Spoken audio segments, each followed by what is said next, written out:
toujours Daniel et Emilien.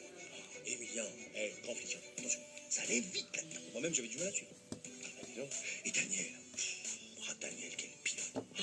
Mais il faisait ce qu'il voulait de son taxi. C'était pas un taxi, ça, c'était une fusée, son taxi. C'était un bolide, c'était une torpille. Des fois, on ne voyait même pas passer. Ah non, mais son taxi, c'est simple. Il y avait une plaque qui sortait de la boîte à gants, je sais pas quoi, tu vois, avec des boutons, il appuyait 2-3 boutons, une manette, et là, le taxi, il s'élevait du sol. Et il se transformait.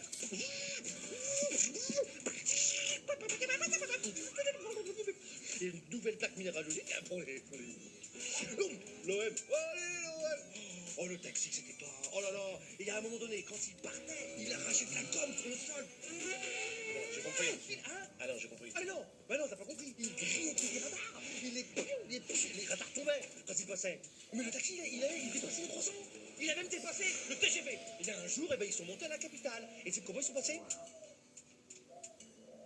Par les airs. Ils se sont fait parachuter par un avion militaire ou je sais pas quoi, du beau-père de Daniel. Et dans les airs, comme ça, le taxi flottait. Je te jure. Ah non, j'étais pas, mais on me l'a raconté. Il a sorti les ailes. Parce qu'il y avait un peu trop de... Il a sorti les ailes. Il y avait des ailes. Je te le jure, sur la tête de JB. Alors, raconte-moi. Ce taxi-là, oui, où est-ce qu'on peut le trouver? Tu peux dormir sur tes capots, hein, ou alors, si Comme tu veux Emilien, il est plus dans la police et que Daniel, maintenant, il vit à Miami. Bah, je sais. Peut-être qu'on peut le trouver en passant par le petit-neveu de Daniel. Mais bon, faut que je te prévienne, ça va être son petit-neveu par alliance parce qu'il est un peu bizarre. En tout cas, il est pas comme Daniel. Attends, moi, j'ai pas besoin de faire équipe avec lui. Hein. C'est le taxi qui m'intéresse. Bah ouais. Il faut qu'on retrouve ce taxi. Et avec ce taxi, je vais choper les Italiens. Ah bah oui, les Italiens, les Écossais, tout le monde. Mais tu vois, je me sens mieux là, ça m'a fait du bien ce que tu m'as dit. C'est vrai? Ouais, vraiment. Mais tu sais, je vais te dire un truc. Moi, je pense que Daniel et Emilien, c'est dépassé. C'est dépassé, mais c'est comme tous les Starsky Hutch, les Boulet Bill, Olivier Tom, tout ça, c'est terminé. Mais ouais, et c'est terminé. C'est terminé parce que maintenant, c'est le tour de Trésor. Et bon. Ah ouais, ouais, ça sonne bien. Je vois pas trop comment je m'en serais sorti tout seul ici. Ah, t'inquiète, t'es plus tout seul. Je suis là pour toi maintenant. T'es là pour moi. Hein? Ah, merci d'être là pour moi. Y a pas de quoi. Je pense vraiment que je ne serais pas sorti sans toi. Ah, c'est clair. Ah bah, c'est clair. Et maintenant, on est deux. Ouais. À deux, on est plus fort. Ah oui. Et il peut rien nous arriver. Ah, rien du tout. Qu'est-ce que tu veux qui nous arrive? Ben, rien.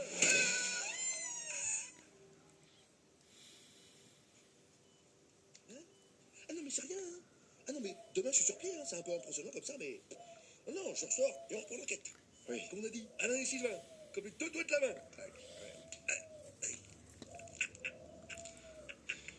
Faut t'en poser un peu là. Ça fait un peu mal.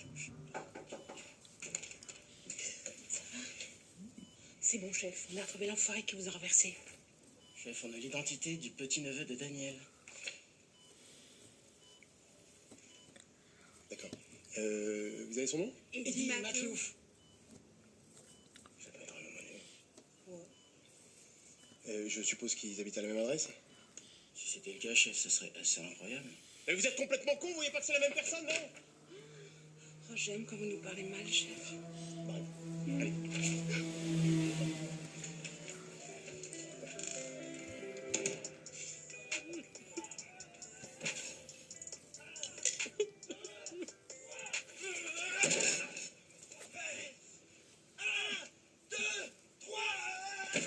Arrêtez, vraiment. Ça va être une porte blindée, chef. Non, je crois pas, c'est du bois, donc... Laissez-moi faire, chef. Je vais m'en occuper. Non, attendez, non! C'est la police, monsieur. Mais vous êtes complètement con. Vous pouvez pas frapper comme tout le monde. En plus, c'était ouvert.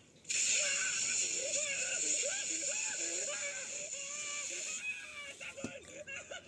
Ça pique. Ça pique. Monsieur, pourquoi vous avez fait ça? Il était agressif. Ça me brûle. Ça pique.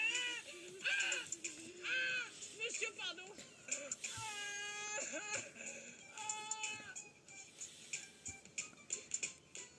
Utilisation de voie de bus, refus d'obtempérer, excès de vitesse. Je te passe sur l'homicide volontaire sur un agent des forces de l'ordre. Je suis pas bien en ce moment. Ah oui, moi non plus. J'ai au bord du burn-out. Ah. Plus ma meuf, elle vient de me jeter, là.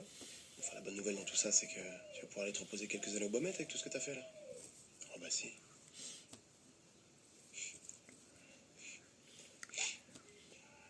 J'ai un deal à te proposer.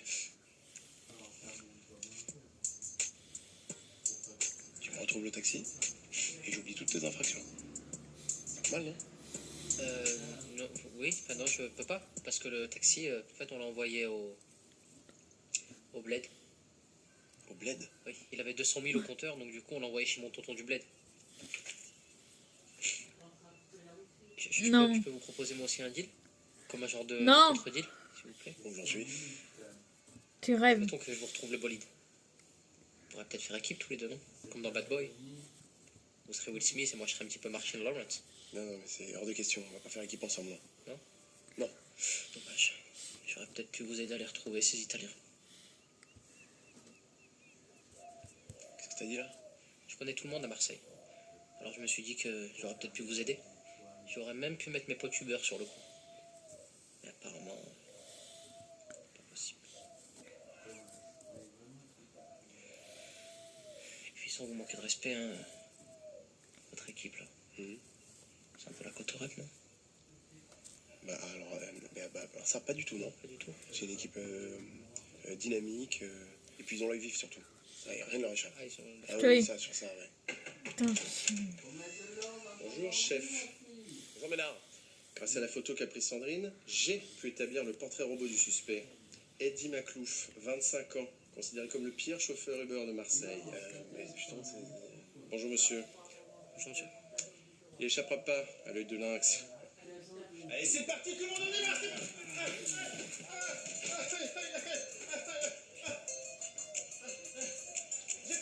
J'ai pas mal, on y va. Allez, aidez-moi à l'attraper. C'est parti, prenez les pistolets, nous Jacou.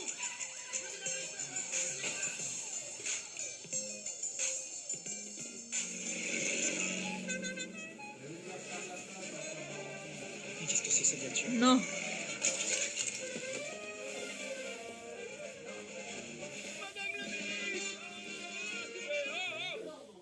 Non. Désolé, je suis en retard. Maintenant, photo. Oh là là, qu'est-ce qu'on rigole. Vous m'excusez, j'ai un petit discours à faire. Mesdames, messieurs, comme vous le savez, la principale préoccupation des Marseillais, c'est l'écologie.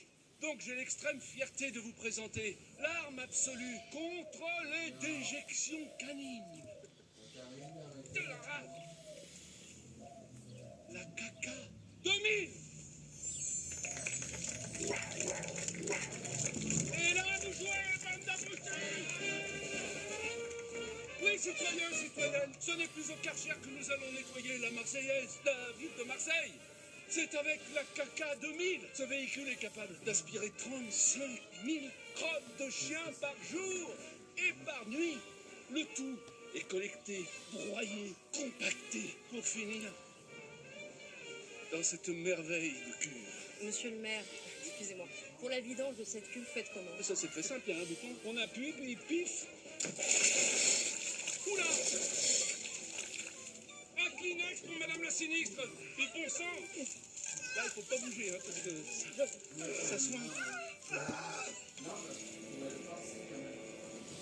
Oui, mon petit sucre, c'est moi, voilà, tu m'appelles toujours pas, comme moi je t'ai appelé plein de fois.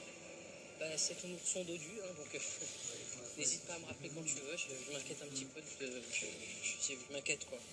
Ah j'ai un double appel, c'est peut-être toi. Allô? Ouah Hamid, qu'est-ce qu'il y a? T'as reçu